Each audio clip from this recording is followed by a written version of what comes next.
મંગલમ ભગવાન વીરો મંગલમ ગૌતમ પ્રભુ મંગલમ સૂર્યભદ્રાદ્યા જૈનો ધર્મોસ્તુ મંગલમ.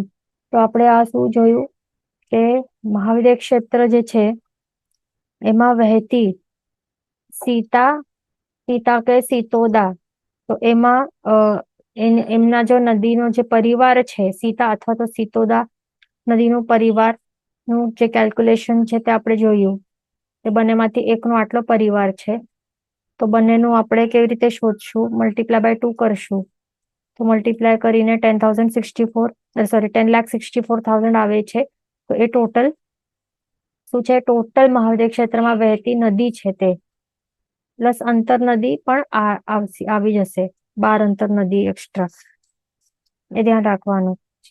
તો અહીંયા આપણને ટેબલમાં શું દેખાય છે? અહીંયા જે આપણે 10,64,000 જે આપણે જોયું તે અહીંયા જે દેખાય છે તે છે કુલ જે મહાવિદ્ય ક્ષેત્રમાં વહેતી જે નદીઓ છે તે કુલ નદીનો પરિવાર કેટલું છે, એટલે સીતોદા તે વહે છે, એમનો ટોટલ પરિવાર કેટલું છે? 5,32,000 મલ્ટીપ્લાય બાય 2 કરવાનું, શું આવશે? 10,64,000 ટોટલ નદીઓ મહાવિદ્ય ક્ષેત્રમાં વહે છે.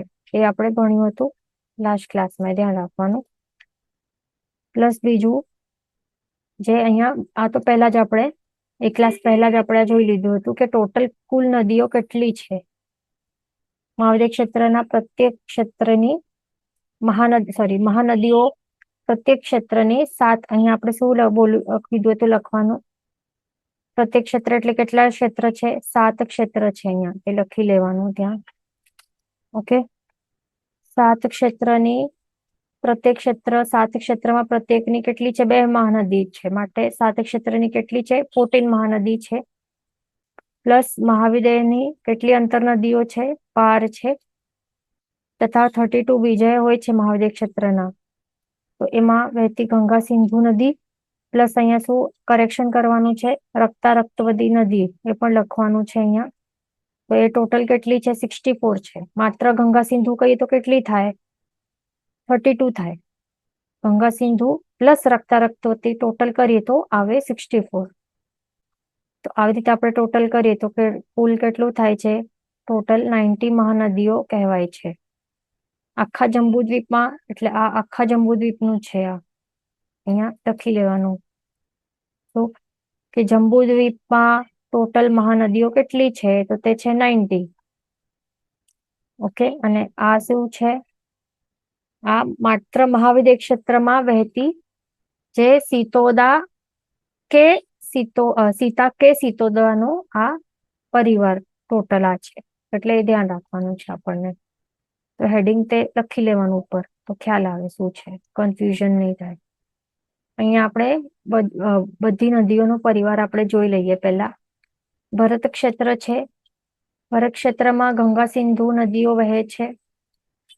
એનું ગંગાનું પરિવાર 14,000 અને સિંધુનો પણ 14,000 પરિવાર, એટલે ટોટલ 28,000 ગંગા સિંધુ નદીઓનો પરિવાર વહે છે ભરત ક્ષેત્રમાં. હિમવંત પર્વત છે. પછી હિમવંત પર્વત છે તો એમાં દ્રહ આવે, તો એ આપણે પછી જોઈશું. પહેલા તો આપણે માત્ર નદીઓનો પરિવાર જોઈ લઈએ, 7 ક્ષેત્રમાં વહેતી નદીઓ. તો આ સેકન્ડ ક્ષેત્ર કયો છે? હિમવંત ક્ષેત્ર છે. હિમવંત ક્ષેત્રમાં રોહિતા અને રોહિતાંશા નદીઓ વહે છે. તો એ નદીઓનું પરિવાર કેટલું છે? 28,000 એકનું છે. મલ્ટીપ્લાય બાય 2 કરશું તો બંનેનું મળીને 56,000 થઈ જાય છે. પછી છે હરિવર્ષ ક્ષેત્ર. એમાં હરિ, સલીલા અને હરિકાંતા નદીઓ વહે છે. પ્રત્યેકનું કેટલું છે?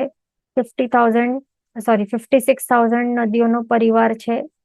તો બંનેનું મળીને 1,12,000 નદીઓનો પરિવાર છે. પછી મહાવિદ્ય ક્ષેત્રમાં તો આપણે જોઈ લીધું સીતા અને સીતોદા નદીઓ વહે છે. પ્રત્યેકનું 5,32,000 નો પરિવાર છે. તો બંનેનું મળીને કેટલું છે? 10,64,000 નદીઓ કુલ વહે છે. પછી રમ્ય ક્ષેત્ર છે. એમાં નરકાંતા અને નારીકાંતા નદીઓ વહે છે. પ્રત્યેકનું 56,000 નદીઓનો પરિવાર છે. બંનેનું મળીને 1,12,000 છે નદીઓનો પરિવાર. હિરણ્યવંત ક્ષેત્રમાં સુવર્ણકુલા અને રૂપ્યકુલા નદીઓ વહે છે. 28,000 પ્રત્યેકનો પરિવાર છે. બંનેનું મળીને 56,000 છે. ઐરવત ક્ષેત્રમાં રક્તારક્તવતી નદીઓ વહે છે. પ્રત્યેકનું 14,000 પરિવાર છે. બંને મળીને 28,000 નદીઓનો પરિવાર છે. ટોટલ બધી આપણે કરીશું તો કેટલું બનશે? ટોટલ આખા જંબુદ્વીપમાં આ શું છે? કુલ નદીઓ છે ક્યાં? આખા જંબુદ્વીપમાં 14,56,000 નદીઓનો પરિવારો વહે છે. ધ્યાન રાખવાનું. બીજું આપણને શું દેખાય છે અહીંયા? કે જે અહીંયા દેખાય છે 28,000 છે તો એનું ડબલ ડબલ થતું જાય છે. અહીંયા એનું પણ ડબલ છે, પણ આ એનું ડબલ નથી. ધ્યાન રાખવાનું. અહીંયા પણ આ એનું ડબલ છે, આ એનું ડબલ છે, પણ આ એનું ડબલ નથી. ઓકે, તો આપણે બધી નદીઓ કેટલી વહે છે, કઈ કઈ વહે છે, એનું પરિવાર કેટલું છે, બધું જોઈ લીધું. હવે નદીઓનું મેન ક્યાંથી એનું ઓરિજિનેટ ક્યાંથી થાય છે? પાણી આવે છે ક્યાંથી? નદીઓ બધી આવે છે અને સમુદ્રમાં ભળી જાય છે ને. બધી નદીઓ એ વહીને ક્યાં? સમુદ્રમાં ભળી જાય છે, અહીંયા મિક્સ થઈ જાય છે. પણ નદી એટલે આવે ક્યાં છે? ઉત્પન્ન ક્યાંથી થાય છે? તો તે આપણને જોવાનું છે. ઓકે, તો આ છે દ્રહનું નામ, એટલે દ્રહ છે જ્યાંથી નદીઓ એ ક્રિએટ થાય છે કે ઓરિજિનેટ થાય છે. નદીઓનું મેઇન સોર્સ છે તો એ દ્રહ કહેવાય છે. તો દ્રહના નામ અહીંયા આવે છે આ ટેબલમાં, તે આપણે ભણી લઈએ. ઓકે, તો હિમવંત પર્વત જે છે એમાં છે પદ્મદ્રહ. તો આ પદ્મદ્રહ ક્યાં છે? એ હિમવંત પર્વતના ઉપર છે. આ એ ધ્યાન રાખવાનું. આવી રીતે પર્વત હોય ને તો પર્વતની ઉપર છે આ દ્રહ, એટલે આ દ્રહ ઉપર છે. પદ્મદ્રહ હિમવંત પર્વત એકદમ ઉપર છે. અને આ શું છે? જે નદીઓ છે ને વહે છે ને, તો એનું જે સોર્સ છે કે જ્યાંથી એ વહે છે, મેઇન ઓરિજિનેટ થાય છે, તો એ સોર્સ છે. અને અહીંયાથી પછી વહે છે આમ કરીને. અહીંયા પણ એક ફોટો દેખાય છે. આ ફોટોમાં આપણને શું દેખાય છે? કે આ એક પર્વત છે, એવી રીતે સમજવાનું આ. ઓકે, આ આખો પર્વતનું રેન્જ છે, ધ્યાન રાખવાનું. પર્વતોનું આપણે ફોટો જોયું હતું, ખ્યાલ છે ને? પર્વત જેમ કે અહીંયા ભરત ક્ષેત્ર છે. એક મિનિટ, આ ભરત ક્ષેત્ર છે. પછી પર્વત કેમ છે? એક જ એવી રીતે પર્વત છે, એક નથી ને. પર્વતનો આખો રેન્જ છે, કન્ટિન્યુઅસ આખો એવી રીતે કન્ટિન્યુ પર્વતનો રેન્જ છે. જેમ કે આ દેખાય છે ને આપણને, જેમ કે આ ભરત ક્ષેત્ર છે આખું. આ તો એ ભરત ક્ષેત્ર ની બાઉન્ડ્રી બનીને ઉભો છે. આ કયો? શુલ્લ હિમવંત પર્વત કે લઘુ હિમવંત પર્વત? આખો લાંબુ એવી રીતે હોય છે. જે વર્ષધર પર્વતો છે એની વાત અહીંયા ચાલી રહી છે, ધ્યાન રાખવાનું. ઓકે, તો આવી રીતે શું દેખાય છે અહીંયા? કે આ પર્વત છે, વર્ષધર પર્વત છે. આ બધા વર્ષધર પર્વત આવી રીતે હોય છે, ધ્યાન રાખવાનું. 6 વર્ષધર પર્વત બધા આવી રીતે હોય. આપણે ઘરમાં, બધાના ઘરમાં કે બિલ્ડિંગમાં જોયું છે, આવી લાંબી બિલ્ડિંગ હોય. પાણી ક્યાં હોય જમા? એક ટેન્ક હોય, વોટર ટેન્ક હોય ને ઉપર, બિલ્ડિંગના ઉપર વોટર ટેન્ક હોય. સમજો કે આ ખુલ્લું છે, આ વોટર ટેન્ક, એનું કોઈ ઢાંકણ નથી. આ બિલ્ડિંગનું એક વોટર ટેન્ક છે, ખુલ્લો છે, એનું કોઈ ઢાંકણ નથી. અને પછી એમાંથી પછી વહે છે પાણી પાઇપ્સ દ્વારા. દરેક ફ્લેટમાં એ એવી રીતે આવે, એક મેઇન, એવી રીતે મેઇન સોર્સમાંથી. તો એવું જ છે સમજવાનું કે આ જે વર્ષધર પર્વત હોય ને, તો વર્ષધર પર્વતોની ઉપર એક એવું ટેન્ક જેવું હોય, તળાવ જેવું તળાવ હોય, એને દ્રહ કહેવાય. અને પછી એ અહીંયાથી એવી રીતે પરનાલામાંથી એવી રીતે પાણી એ વહેતું જાય છે. તો એવી રીતે હોય છે. ઓકે, તો આપણને એ સમજવાનું છે કે કયો કયો દ્રહ ક્યાં છે. તો આ ફોટોમાં આપણને દેખાશે ક્લિયરલી, બુકમાં ક્લિયર લગભગ નથી દેખાતું. તો સૌથી પહેલા અહીંયા આપણને શું જોવાનું છે? પદ્મદ્રહ, જેની વાત કરી રહ્યા છે. આ પદ્મદ્રહ ક્યાં રહેલું છે? શુલ્લ હિમવંત પર્વત છે, લઘુ હિમવંત પર્વત છે, જે અહીંયા બાઉન્ડ્રી બનીને બેઠેલું છે આખું. અહીંયા આ દેખાય છે આપણને, આ પર્વત શુલ્લ હિમવંત પર્વત, લઘુ હિમવંત પર્વત, જે ભરત ક્ષેત્ર અને હિમવંત ક્ષેત્રની વચ્ચે બાઉન્ડ્રી બનીને રહેલું છે. તો એને અહીંયા ઉપર, આ પર શુલ્લ હિમવંત પર્વત ઉપર, જેમ આપણે કહીએ ને બિલ્ડિંગની ઉપર ટેન્ક રહેલી હોય, વોટર ટેન્ક રહેલું હોય, જેમાં પાણી રહેલું હોય ઓપન, તો બસ એવી જ રીતે છે આ શુલ્લ હિમવંત પર્વતની ઉપર અહીંયા જે દેખાય છે આ રેક્ટેન્ગ્યુલર આટલું પોર્શન, તે શું છે? તે છે પદ્મદ્રહ છે આ. અને આ પદ્મદ્રહ છે તો એની દેવી કોણ છે? શ્રીદેવી છે. પદ્મદ્રહ છે, દ્રહની દેવી છે શ્રીદેવી. અને એના કેટલા કમળ છે? 1,20,50,120 કમળ છે. તો આવી રીતે આપણે જોયું. હવે સેકન્ડ કયો છે આ દ્રહ? સેકન્ડ દ્રહ છે મહાપદ્મદ્રહ. અહીંયા હૃદ દેખાય છે, અહીંયા લખેલું. દ્રહ પણ કહેવાય ને હૃદ પણ કહેવાય, બંને સેમ છે.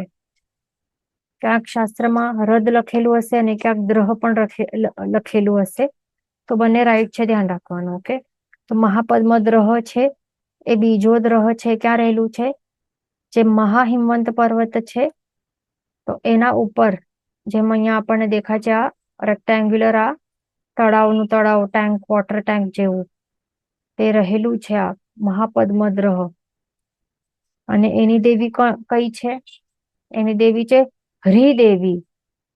એની હરિદેવી છે. પછી ત્રીજો દ્રહ છે તિગિચ્છ દ્રહ. એ ક્યાં રહેલું છે? નિષદ પર્વતની ઉપર, અહીંયા વચ્ચે અહીંયા રહેલું છે. અને એની દેવી કઈ છે? એની દેવી છે ધી દેવી. ધ છે આ, એ ધ્યાન રાખવાનું. ધ છે, જે પીવાનું ઘી હોય તે ઘી નથી. ઓકે, ધી દેવી છે આ તિગિચ્છ દ્રહની દેવી.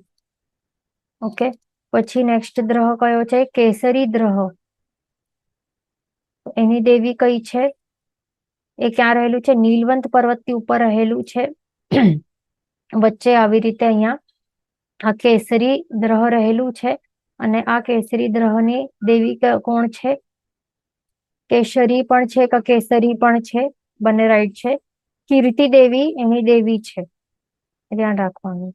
ઓકે, પછી ફિફ્થ દ્રહ છે મહાપુંડરીક દ્રહ. એ ક્યાં રહેલું છે? રૂકમી પર્વત ઉપર. રૂકમી પર્વતની સેન્ટરમાં અહીંયા તળાવની તળાવ જેમ અહીંયા મહાપુંડરીક દ્રહ રહેલું છે. અને આ મહાપુંડરીક દ્રહ છે, એની દેવી કોણ છે? બુદ્ધિ દેવી. પછી છેલ્લું અને છઠ્ઠું દ્રહ છે પુંડરીક દ્રહ. તો પુંડરીક દ્રહ છે એ ક્યાં રહેલું છે? શિખરી પર્વતની ઉપર રહેલું છે, વચ્ચે અહીંયા રેક્ટેંગલમાં અહીંયા પુંડરીક દ્રહ છે. એની દેવી કઈ છે? લક્ષ્મી દેવી. તો એવી રીતે આપણે સમજી લીધું કે દ્રહ શું હોય, ક્યાં હોય. દ્રહની દેવીઓ સમજી લીધી આપણે. હવે શું બાકી છે અહીંયા? અહીંયા ક્વેશ્ચન છે, does Ganga, Sindhu and Rohitansha flow from Padmadraha? તો તે જ છે, તે સાચું છે. એ જે પદ્મદ્રહ દેખાય છે અહીંયા આપણને, ક્યાં દેખાય છે? શુલ્લ હિમવંત પર્વતની ઉપર અહીંયા દેખાય છે. તો આ સોર્સ છે ત્રણ નદીઓનું, ત્રણ જે નદીઓ છે એનો સોર્સ છે આ. કઈ કઈ નદી? જે ભરત ક્ષેત્રમાં જે આવે છે, તો ગંગા નદી અને સિંધુ નદી. અને જે અહીંયા હિમવંત ક્ષેત્ર દેખાય છે, હિમવંત ક્ષેત્રમાં બે નદીઓ છે, રોહિત અને રોહિતાંશા.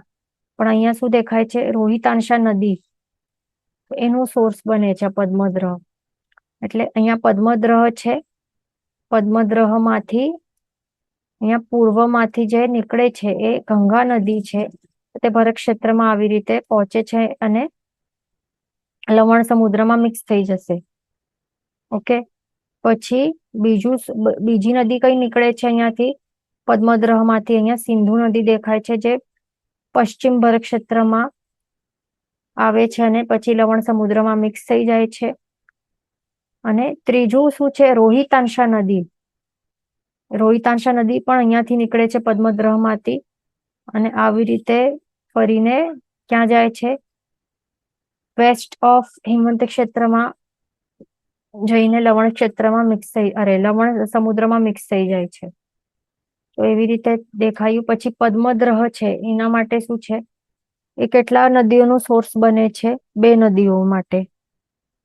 આ મહાપદ્મદ્રહ જે મહાહિમવંત પર્વત ઉપર રહેલું છે, તો અહીંયાથી એક સાઉથમાંથી નીકળીને ક્યાં જાય છે? ઈસ્ટ ઓફ હિમવંત ક્ષેત્ર જાય છે, અને એ કઈ નદી બને છે? રોહિતા નદી. અને બીજું અહીંયાથી નીકળીને નોર્થમાંથી નીકળીને વેસ્ટમાં જાય છે, વેસ્ટ ડિરેક્શનમાં. ક્યાં જાય છે? હરિવર્ષ ક્ષેત્રમાં હરિકાંતા નદી. પછી તિઘિચ્છદ્રહ છે, એ 2 નદીનું સોર્સ બને છે. અહીંયા સાઉથમાંથી નીકળીને ઈસ્ટમાં જનારી છે, બને છે આ હરિસલીલા નદી, હરિવર્ષ ક્ષેત્રની. અને નોર્થમાં જઈને વેસ્ટમાં ફ્લો કરે છે આ સિતોદા નદી. ક્યાં? મહાવિદ્ય ક્ષેત્રમાં. પછી કેસરી દ્રહ છે, અહીંયા છે કેસરી દ્રહ. એ 2 નદીઓનું સોર્સ બને છે, જે સાઉથ અને ઈસ્ટમાં ફ્લો કરે છે. સાઉથ પછી ઈસ્ટમાં ફ્લો કરે છે, તે છે સીતા નદી, મહાવિદ્ય ક્ષેત્રમાં જાય છે. અને નોર્થ સાઈડ જાય પછી વેસ્ટમાં જાય છે આ, તે નારીકાંતા નદી, રમ્ય ક્ષેત્રમાં. પછી મહાપુંડરીક દ્રહ છે, જે અહીંયા રૂકમી પર્વત ઉપર છે, તે 2 નદીનું સોર્સ બને છે, જે સાઉથમાં જઈને પછી ઈસ્ટમાં જ્યાં ફ્લો કરે છે, તે નરકાંતા નદી, રમ્ય ક્ષેત્રની. અને નોર્થમાં જઈને પછી વેસ્ટમાં ફ્લો કરે છે, તે રૂપ્યકુલા નદી. અને ક્યાં? હિરણ્યવંત ક્ષેત્રમાં. પછી છે પુંડરીક દ્રહ. અહીંયા પુંડરીક દ્રહ છે, એ કેટલા નદીનું સોર્સ બને છે? 3. જેમ પદ્મદ્રહ પણ 3 નદીનું સોર્સ બન્યું, તેમ પુંડરીક દ્રહ પણ 3 નદીઓનું સોર્સ બને છે. તો અહીંયા સાઉથમાંથી નીકળીને ઈસ્ટમાં ફ્લો કરે છે હિરણ્યવન ક્ષેત્રમાં, તે છે સુવર્ણકુલા નદી. અહીંયાથી 2 નદી નીકળે છે. અહીંયા રાઈટમાં થી નીકળીને ત્યાં જાય છે ઈસ્ટ સાઈડ, જે ઐરાવત ક્ષેત્રનું ઈસ્ટ સાઈડમાં આવે છે, તે છે રક્તા નદી. અને ઐરાવત ક્ષેત્રના વેસ્ટ સાઈડમાં જે ફ્લો કરે છે અપવર્ડ્સ ડિરેક્શનમાં, અપવર્ડ્સ એટલે નોર્થવર્ડ્સ ડિરેક્શનમાં, તે છે રક્તવતી નદી. એવી રીતે આપણે જોયું કે બાકીની જે દ્રહ છે, આ 2 નદીઓનું સોર્સ બને છે, 2 પણ માત્ર પુંડરીક દ્રહ એ 3 નદીનું સોર્સ બને છે, અને પદ્મદ્રહ પણ 3 નદીઓનું સોર્સ બને છે. દ્રહ શબ્દનું મિનિંગ શું થાય છે? દ્રહ એટલે કે શું? લખી લેવાનું. દ્રહ એટલે કે સરોવર. એટલે જે આખા લાંબા લાંબા જે પર્વતના રેન્જ છે, આખો પર્વત આખા એવા હોય ને આખા, તો એના ઉપર વચમાં આવી રીતે સરોવર રહેલું હોય મોટું, એ દ્રહ છે. અને પછી અહીંયામાંથી આમ બધા ક્ષેત્રમાં નદીઓ એવી રીતે અલગ અલગ છુટ્ટીઓ થાય છે. એ આપણે સમજી લીધું. નેક્સ્ટ હવે શું જોવાનું છે આપણને?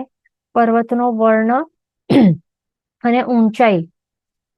જે અહીંયા શુલ્લ હિમવંત પર્વત છે કે લઘુ હિમવંત પર્વત છે, એનું વર્ણ કેવું છે, કલર કેવું છે? વર્ણ એટલે કે કલર. તો વર્ણ ગોલ્ડન છે. કેમ? કારણ કે સોનાથી જ બનેલું છે. સોનાનું બનેલું છે એટલે વર્ણ પણ સોનાનું જેવું જ હોય. અને ઊંચાઈ કેટલી છે? 100 યોજન એની ઊંચાઈ છે, 100 યોજન. પછી છે હિમવંત ક્ષેત્ર, મહાહિમવંત પર્વત છે. મહાહિમવંત પર્વતનું વર્ણ કેવું છે? સોના જેવું છે, કારણ કે સોનાથી જ બનેલું છે, ગોલ્ડ થી બનેલું છે, આખો પ્યોર ગોલ્ડ થી. તો એનું ઊંચાઈ કેટલી છે? 200 યોજનની ઊંચાઈ છે. પછી નિષદ પર્વત એ લાલ સોનાથી બનેલું છે, એટલા માટે એનું કલર કેવું છે? રેડ છે. અને એની ઊંચાઈ છે 400 યોજન.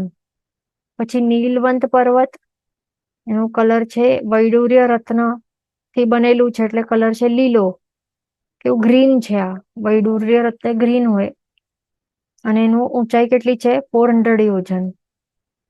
પછી રૂકમી પર્વત છે, એ નું વર્ણ કેવું છે? સિલ્વર જેવું છે, કારણ કે રૂપાથી બનેલું છે. 200 યોજન ઊંચાઈ છે. શિખરી પર્વત છે, ગોલ્ડન કલર છે, કારણ કે ગોલ્ડ થી બનેલું છે, સોનાથી બનેલું છે. 100 યોજન એની ઊંચાઈ છે. ધ્યાન રાખવાનું. હવે અહીંયાથી આપણને ખ્યાલ આવી જશે કે આપણને ક્યારે સનસેટ આપણને કેવા કલરનું દેખાતું હતું ઘણા દિવસો પહેલા? રેડ કલરનું દેખાતું હતું ને, રેડ ને પિંક ને ઓરેન્જીશ એવું દેખાતું હતું ને. કેમ? કારણ કે જે નિષદ પર્વત છે, જે લાલ સોનાથી બનેલું છે, તો તે રેડ કલરનું એનું આ કલર છે. તો એના કારણે જ્યારે સનરેઝ એના ઉપર પડે તો જે રિફ્લેક્શન તો આવે ને, ગોલ્ડનું રિફ્લેક્શન કેવું આવે? તો એના કારણે રિફ્લેક્શનના જે એટલે પૂતગલો જે એ રિફ્લેક્ટ થાય, એના કારણે સ્કાય કેવું લાગતું હતું આપણને ઇવનિંગમાં? ગોલ્ડન એટલે રેડિશ કલર, પિંકિશ કલર, એવા એવા અલગ અલગ કલર દેખાય ને, દેખાતા ઇવનિંગના ટાઈમમાં. તો એ જ રીઝન છે, કારણ કે સનના જે સૂર્યના જે કિરણો છે એના ઉપર પડે પછી રિફ્લેક્શન જનરેટ થાય ને આપણા પાસે આવા કલર્સ આવે છે. અને બીજું જે નીલવંત પર્વત છે, નીલવંત પર્વત એ વૈડૂર્ય રત્ન ગ્રીન કલરનું બનેલું છે. આ જે અહીંયા દેખાય છે તે.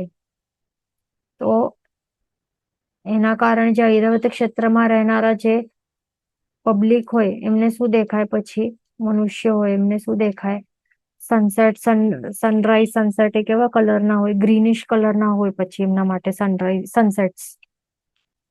કારણ કે જે રિફ્લેક્શન આવે તો એ વૈડૂર્ય રત્નથી આવે, એના કારણે આકાશ એમને ગ્રીનિશ કલરનું લાગે. અલગ અલગ ગ્રીનિશ કલરમાં અલગ અલગ ટોન્સ. ધ્યાન રાખવાનું. હવે આગળ ચાલીએ આપણે. આ બધું આખું આપણું આ થઈ ગયું છે આ ટેબલ. હવે આપણે આગળ ચાલીએ. હવે શું આગળ કહે છે અહીંયા? નેક્સ્ટ હવે ટોપિક શું આવે છે કે કર્મભૂમિનો ટોપિક આવે છે. જે 7 ક્ષેત્રમાંથી ભરત, ઐરાવત અને મહાવિદ્ય ક્ષેત્ર, આ 3 ક્ષેત્ર કર્મભૂમિ છે. એટલે હવે ટોપિક છે કર્મભૂમિ અને અકર્મભૂમિનો ટોપિક છે, તે આપણે સમજવાનું છે. આપણે જો યાદ હોય તો આપણે જેનોલોજી પાર્ટ 1 માં આપણે કાલચક્ર વગેરે ભણ્યા હતા, એમાં કર્મભૂમિ અકર્મભૂમિ આવી હતી. તો હવે અહીંયા આપણને એ જ સમજવાનું છે. અહીંયા ત્યાં એ આપણે ભણી લીધું હતું, તો તે જ અહીંયા છે પાછું. તો 7 ક્ષેત્ર જે ટોટલ છે, 7 ક્ષેત્ર આપણે જોયા ટેબલમાં, તો એમાંથી માત્ર જે અહીંયા 3 દેખાય છે ને નામ, ભરત ક્ષેત્ર, ઐરાવત ક્ષેત્ર અને મહાવિદ્ય ક્ષેત્ર, માત્ર આ 3 ક્ષેત્ર જ કર્મભૂમિ કહેવાય છે. કેમ? રીઝન શું છે? અહીંયા દેખાશે. કર્મભૂમિ કોને કહેવાય? કર્મભૂમિ એને કહેવાય કે જ્યાં અસી હોય, અસી મસી અને કૃષિ રહેલું હોય, અસી મસી કૃષિનું વ્યવહાર રહેલું હોય, તો એને કર્મભૂમિ કહેવાય છે.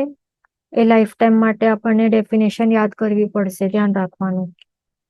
અસી એટલે કે શું? જ્યાં શસ્ત્ર વગેરે બનાવતા હોય, એનું વપરાશ હોય. શસ્ત્ર એટલે કે શું આવે શસ્ત્રમાં? એમાં નાઈફ આવે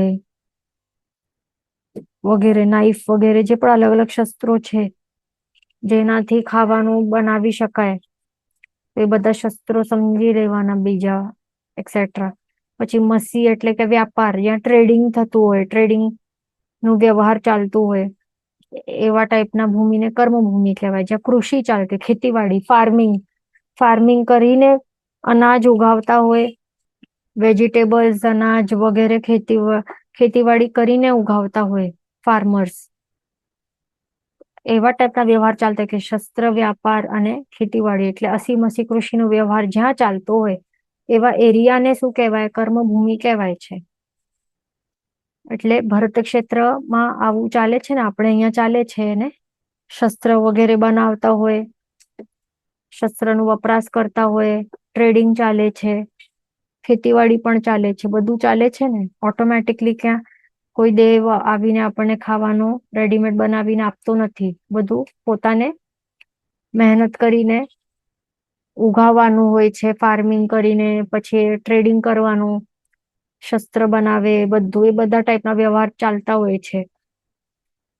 તો એટલા માટે આપણી જે ભૂમિ છે ભરત ક્ષેત્ર, આપણે અહીંયા રહ્યા છે, આપણે અહીંયા રહી રહ્યા છે, તો એને કર્મભૂમિ કહેવાય છે. એવી જ રીતે ઐરાવત ક્ષેત્રમાં પણ આવું જ છે, મહાવિદ્ય ક્ષેત્રમાં પણ એવું જ છે. એવી રીતે નહીં સમજવાનું કે મહાવિદ્ય ક્ષેત્રમાં બધું આપણને રેડીમેડ મળી જશે, કઈ એવું કઈ નથી, આપણે જેવું જ છે ત્યાં. ઓકે, હવે એ ધ્યાન રાખવાનું કે તીર્થંકર વગેરે જે પણ 63 શલાકા પુરુષો છે ને, તો આવા ઉત્તમ પુરુષો જે કહેવાય છે એમનો જન્મ ક્યાં થાય? કર્મભૂમિમાં જ થાય છે. એટલે એમનું એ પર્ટિક્યુલર જે ભાવ હોય ને, તો તે કર્મભૂમિમાં જ ભાવ મળે એમને. તીર્થંકરપણું હોય કે બલદેવપણું કે ચક્રવર્તીપણું કહેવાય કે વાસુદેવપણું, પ્રતિવાસુદેવ, જે પણ આ ઉત્તમ જે પણ કહેવાય છે, આવા ટાઈપના પુરુષો, એમનું એ પર્ટિક્યુલર ભાવ તો તે ક્યાં થાય? કર્મભૂમિમાં જ થાય. એ ખાસ ધ્યાન રાખવાનું. એટલે આપણને અરિહંત ભગવંત કે કોઈ ચક્રવર્તી વગેરે એ ક્યાં મળશે? માત્ર આખો જંબુદ્વીપ દેખાય છે ને, આખો જંબુદ્વીપ, એમાં બધી જગ્યા નહીં મળે, પણ માત્ર જે આ ક્યાં છે કર્મભૂમિ, 3 જ છે ને. ક્યાં ક્યાં છે? માત્ર આપણે અહીંયા જે ભરત ક્ષેત્ર છે તે છે, બીજું આ મહાવિદ્ય ક્ષેત્ર છે, અને ત્રીજું ઐરવત ક્ષેત્ર છે. બસ આ 3 છે. તો અહીંયા જે 63 શલાકા પુરુષોનો એમનો જન્મ અહીંયા જ થાય તે ભવનું. એટલે ધ્યાન રાખવાનું, બીજે ક્યાં પણ નહીં થાય. બીજા જે પણ આપણે જોયા ને ક્ષેત્રો, જે હિંમત ક્ષેત્ર હોય કે હરિવર્ષ ક્ષેત્ર હોય કે બળિયા રમ્ય ક્ષેત્ર છે કે હિરણ્યવંત ક્ષેત્ર છે, આ બધા જે બાકીના જે 4 ક્ષેત્ર છે ને, તો ત્યાં એને કર્મભૂમિ નહીં કહેવાય. ધ્યાન રાખવાનું. ઓકે, એને કર્મભૂમિ નહીં કહેવાય. અને બધી કોઈ શું છે? અકર્મ ભૂમિઓ છે. ધ્યાન રાખવાનું. તો અકર્મ ભૂમિ વળી શું હોય છે એ સમજી લઈએ. અકર્મ ભૂમિ એટલે કે જે આપણે કહીએ હિંમત ક્ષેત્ર, હરિવર્ષ ક્ષેત્ર, રમ્ય ક્ષેત્ર, હિરણ્યવંત ક્ષેત્ર, આ 4 ક્ષેત્ર આપણે જોયા ને હમણાં. તો આ 4 ક્ષેત્ર એક એવા છે, એને શું કહેવાય છે? અકર્મ ભૂમિ કહેવાય છે. આટલા 4 ક્ષેત્ર તો થયા, પ્લસ જે મહાવિદ્ય ક્ષેત્રના જે કુરુક્ષેત્ર કહેવાય, બે કુરુક્ષેત્ર કયા છે? દેવ કુરુક્ષેત્ર અને ઉત્તર કુરુક્ષેત્ર. તો એમ આ 2, એટલે 4 + 2 ટોટલ થાય છે 6. આ 6 અકર્મ ભૂમિઓ છે. ધ્યાન રાખવાનું. એટલે 3 કર્મભૂમિ અને 6 અકર્મ ભૂમિઓ, એ ધ્યાન રાખવાનું. ત્યાં જંબુદ્વીપમાં ટોટલ. તો આ અકર્મ ભૂમિ એટલે શું? એનું ડેફિનેશન શું છે? વ્યાખ્યા: જ્યાં અસી મસી કૃષિનો વ્યાપાર નહીં હોય. ઓકે, એટલે આ જે અકર્મ ભૂમિઓ છે, આ 6 દેખાય છે: હિમંત, હરિવર્ષ, રમ્યક, હિરણ્ય ક્ષેત્ર, દેવકુરુ અને ઉત્તરકુરુ. દેવકુરુ ઉત્તરકુરુ ક્યાં છે? આ જોઈ લઈએ. આ જે મહાવિદ્ય ક્ષેત્ર દેખાય છે અહીંયા આપણને, તો મહાવિદ્ય ક્ષેત્રનું નોર્થ નું કુરુક્ષેત્રનું નામ છે ઉત્તર કુરુક્ષેત્ર. અહીંયા આ જે દેખાય છે તે. પછી એનું સાઉથ નું જે કુરુક્ષેત્ર છે, એને કહેવાય છે દેવ કુરુક્ષેત્ર. આટલું ભાગ. તો આ શું છે? અકર્મ ભૂમિ છે. એટલે ટોટલ મહાવિદ્ય ક્ષેત્રમાં અકર્મ ભૂમિ ક્યાં છે? આ 1 અને આ 1, એટલે 2 છે. આ ધ્યાન રાખવાનું. એટલે 4 ક્ષેત્ર પ્લસ મહાવિદ્ય ક્ષેત્રના 2 કુરુક્ષેત્ર, એટલે 6 અકર્મ ભૂમિઓ રહેલી છે. અને અહીંયા આપણને દેખાય છે આ ભાગ દેખાય છે, આટલી અકર્મ ભૂમિઓ છે.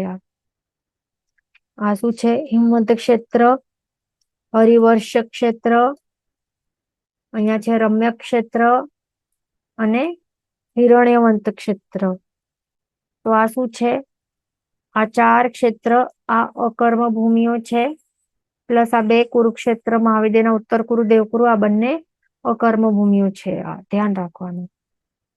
ઓકે, તો અહીંયા શું થાય છે? અસી કૃષિનો વ્યાપાર નહીં હોય, એટલે દેટ મીન્સ શું કે ત્યાં શસ્ત્ર નહીં બનાવે, ન ટ્રેડિંગ થાય, ન મહેનત ફાર્મિંગ કરીને કંઈ પણ ઉગાવે નહીં, ત્યાં ખાવા પીવાનું કોઈ પણ ત્યાં આ બધા વ્યવહાર નહીં ચાલતા હોય, એ ધ્યાન રાખવાનું. ઓકે, પ્લસ બીજું શું હોય કે જે આ તીર્થંકર વગેરે 63 શલાકા પુરુષોનું જન્મ પણ નહીં થાય. અકર્મ ભૂમિમાં શું આવા જે ઉત્તમ પુરુષો કહેવાય એમનું જન્મ પણ ત્યાં નહીં હોય. પણ તો પછી કોનું જન્મ થાય? કોઈ રહેતા હોય કે નહીં ત્યાં મનુષ્ય? તો યસ, ત્યાં યુગલિકોનો જન્મ થાય છે. આ અકર્મ ભૂમિ જે છે, 6 અકર્મ ભૂમિઓ, એમાં માત્ર કોણ હોય? કેવા મનુષ્ય હોય? યુગલિક ટાઈપના મનુષ્યનો જન્મ થાય માત્ર. એટલે યુગલા એટલે બે એવા ટ્વિન્સ હોય, એક સ્ત્રી અને પુરુષ જેવા, એવા ટ્વિન્સ નો જન્મ થાય છે, એમને યુગલિક કહેવાય. બસ તેઓ યુગલિક જ હોય ત્યાં. અને તો પછી ત્યાં અસી કૃષિ નહીં હોય, તો પછી ખાવા પીવાનું, રહેવાનું કેવી રીતે રહેતા હશે? તો જે દેવ અધિષ્ઠિત જે કલ્પવૃક્ષો રહેલા હોય ને, તો ત્યાં એ બધા રહેલા હોય કલ્પવૃક્ષો, જે દેવ અધિષ્ઠિત છે. તો દેવો, તો તે ત્યાં રહેલા જે પણ યુગલિકો છે, એમને જે પણ ઈચ્છા રહેલી હોય કે આ ખાવાનું મને ભૂખ લાગી છે, કે કપડાં જોઈએ છે, કે રહેવાનું મહેલ જોઈએ છે, કે કઈ એવા મ્યુઝિક સાંભળવાનું છે, કે જે પણ ઈચ્છા હોય તે બધી ઈચ્છાઓ પૂરી કરે. 10 પ્રકારના કલ્પવૃક્ષ રહેલા હોય અને પોતપોતાના યથાયોગ્ય જે પણ એ આપવાનું જે કાર્ય હોય, તો તે એ દેવ દ્વારા, દેવતાઈ સહાય દ્વારા એ બધું એ એવી રીતે બધા યુગલિકોની ઈચ્છા પૂરી કરતા હોય છે. એવી રીતે હોય છે, એટલે ધ્યાન રાખવાનું. પ્લસ તો આવી રીતે બેસીને માત્ર ઈચ્છા કરીને મળી જાય, એટલે વિધાઉટ મહેનત, તો એ આપણને એટલે આપણે સમજી શકીએ છીએ કે ઘણું પુણ્ય કરીને ત્યાં જન્મ મળ્યું હશે. પ્લસ માત્ર એ બધા કેવા હોય? ભવી જીવો જ હોય. જે પણ યુગલિકો એ બધા ભવી જીવો જ હોય, એ ધ્યાન રાખવાનું. ઘણું પુણ્ય કરીને આવ્યા હોય તો પછી એવા યુગલિક ટાઈપનું જન્મ મળે. પ્લસ તેઓ કેવા હોય? અલ્પ કષાય વાળા હોય છે. આ અલ્પ કષાય વાળા હોય, પ્લસ શાતાવેદન્યનું વધારે કરીને શાતાવેદન્યનું જ ઉદય રહેલું હોય એવા કર્મનું. અલ્પ કષાય હોય, બહુ વધારે એવા કષાય, ઇન્ટેન્સ કષાય વાળા નહીં હોય, અંતાનુબંધી લેવલ વાળા, હવે ઇન્ટેન્સ ક્રોધમાન માયાવી એવા નહીં હોય. એના કારણે એમને શું થાય? નિયમા એમનું એ તેઓ ચવીને દેવલોકમાં જ એમની ઉત્પત્તિ થાય. નિયમા એવું હોય છે, એ ધ્યાન રાખવાનું. ઓકે, બીજું આપણે જે જોયું તે બધું પહેલા ભાગમાં આપણે જૈનોલોજીના ચેપ્ટર જે હતું ને, કાલચક્ર વગેરે જે પણ હતું એ ટોપિક, એમાં પછી બધું રિવિઝન કરી લેવાનું આપણને ધ્યાનથી, તો ભૂલાઈ નહીં જાય કઈ.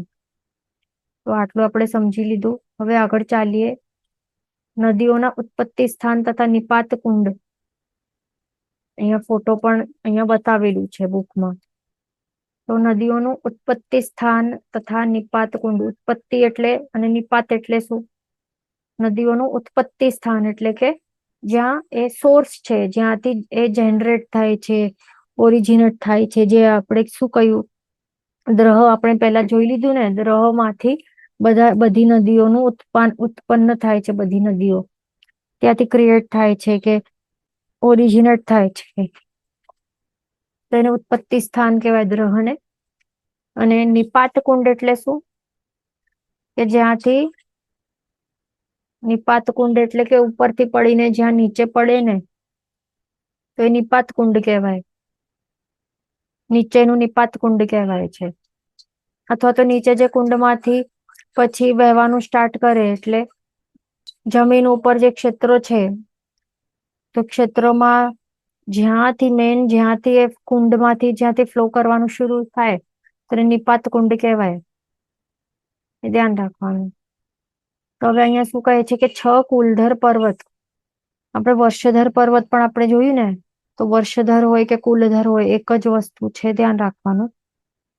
વર્ષધર નું મિનિંગ શું હતું કે મનુષ્યને રહેવા યોગ્ય જે ક્ષેત્રો છે એને ધારણ કરે અથવા તો એનું બાઉન્ડ્રી રૂપ બને એવા પર્વતોને વર્ષધર પર્વત કહેવાય. એ જ છે કુલધરનું પણ સેમ મિનિંગ છે.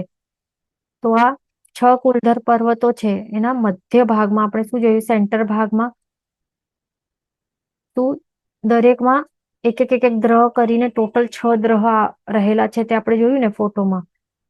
તેમાંથી નદીઓ નીકળીને શિખરના અગ્રભાગ પર આવેલા મગરમચ્છના મુખવાળા આકારવાળી વજ્રરત્નથી બનેલી જીભ જેવા પરનાળામાંથી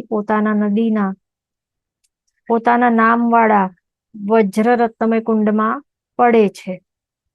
ઓકે, તો અહીંયા આપણને ફોટો જોવું પડશે તો ઇઝીલી ખ્યાલ આવશે કે શું બતાવે છે અહીંયા.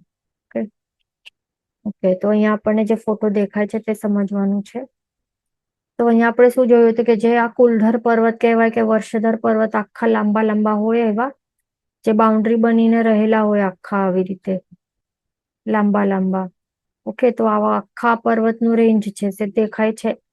પર્વતથી ઉપર ક્યાં એકદમ ઉપર શું હોય છે, સરોવર હોય છે. સરોવરને શું કહે છે, દ્રહ કહે છે.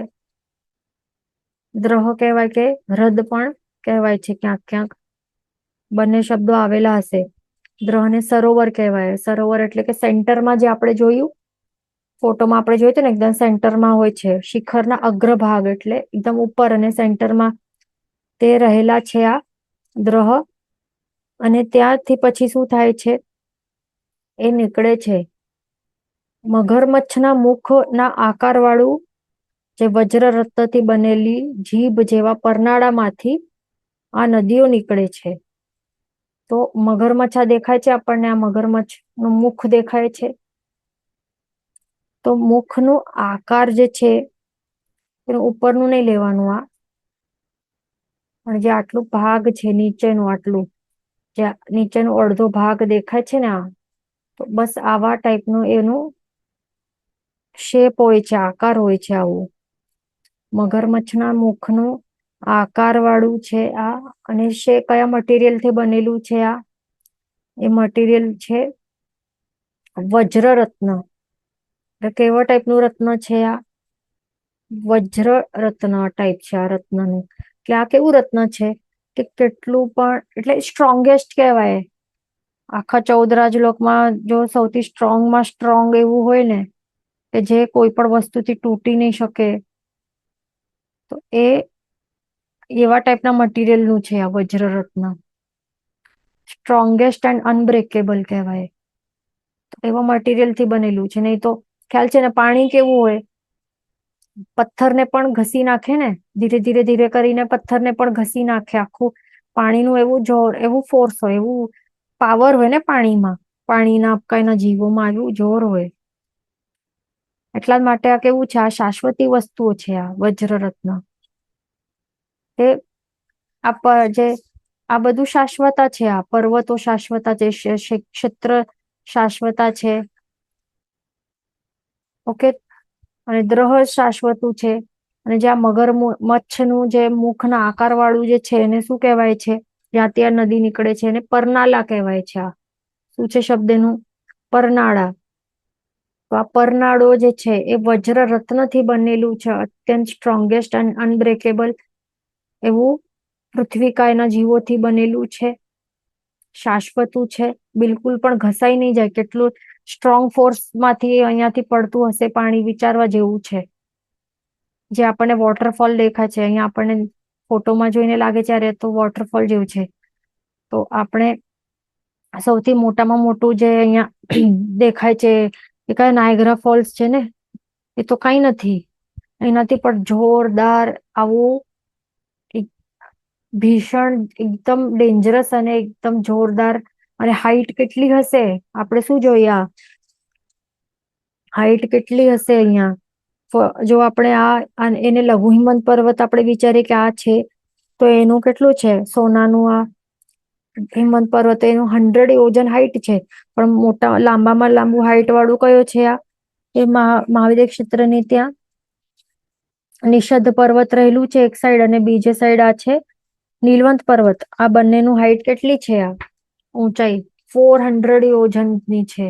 વિચારવા જેવું છે. એટલે 400 યોજન ની હાઈટ, આટલી વિશાળ હાઈટ થી ઉપરથી નીચે પડે, અને એ પણ કેટલું આટલું અહીંયા ફોટોમાં ભલે દેખાય છે કેવું પાતળું દેખાતું હશે, આટલું પાતળું કઈ નહીં. જે આપણે જતા હોઈએ વોટરફોલ જોવા તો પાતળા ને નાના કઈ નહીં હોય, ઘણું જ એકદમ વાઈડ હોય, અને આટલા હાઈટ થી ઉપરથી નીચે પડતું હશે એટલે ભયંકર એવું એકદમ ડેન્જરસ હોય, આ વિશાળ હોય, એ ધ્યાન રાખવાનું. તો એ જે આ પરનાળામાંથી નીકળતું હોય તો એ પણ એવું એટલા જ માટે આવું સ્ટ્રોંગ હોવું જોઈએ ને.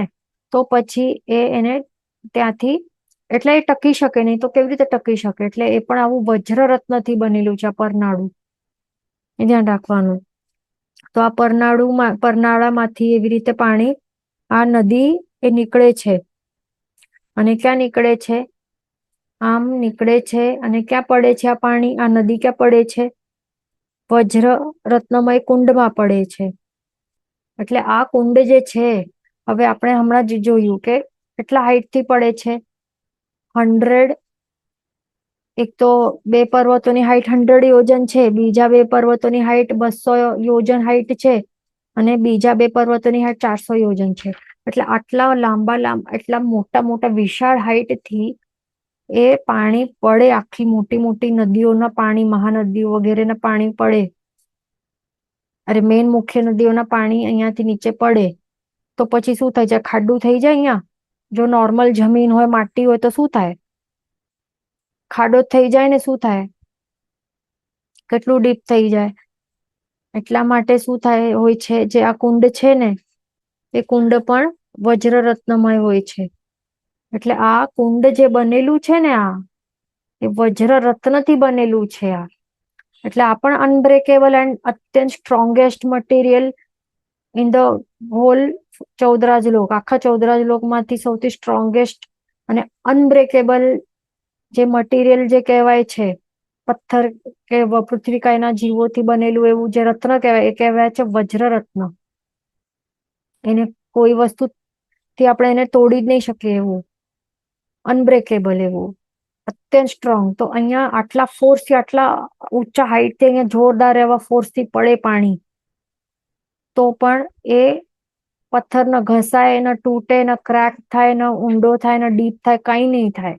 ત્યાં આવું કુંડ ત્યાં રહે. અને પછી એટલે એને હોલ્ડ કરવા માટે પણ આટલું મજબૂત જોઈએ. આ ફોર્સ, પાણીના ફોર્સ પ્રેશરને હોલ્ડ કરવા માટે પણ આવું સ્ટ્રોંગ આવું જોઈએ આપણને કુંડ. તો એ વજ્રરત્નથી એટલા માટે બનેલું છે. અને આ કુંડનું નામ શું છે? સમજો કે આ નદીનું નામ છે, સમજો કે ગંગા નદી પડે છે.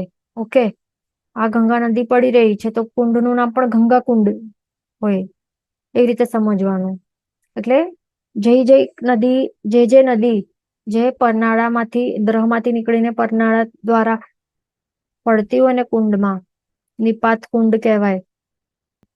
નિપાત કુંડ પણ છે, અથવા તો શાસ્ત્રમાં આપણને પ્રપાત કુંડ પણ એવી રીતે નામ જોવા મળશે. ધ્યાન રાખવાનું, બંને સેમ છે. પ્રપાત કુંડ કે નિપાત કુંડ. તો આવા કુંડમાં પડે છે. એટલે જે નદી છે,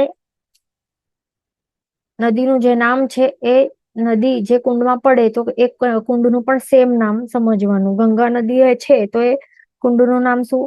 એ પ્રપાત કુંડનું નામ કે નિપાત કુંડનું નામ પણ ગંગા કુંડ.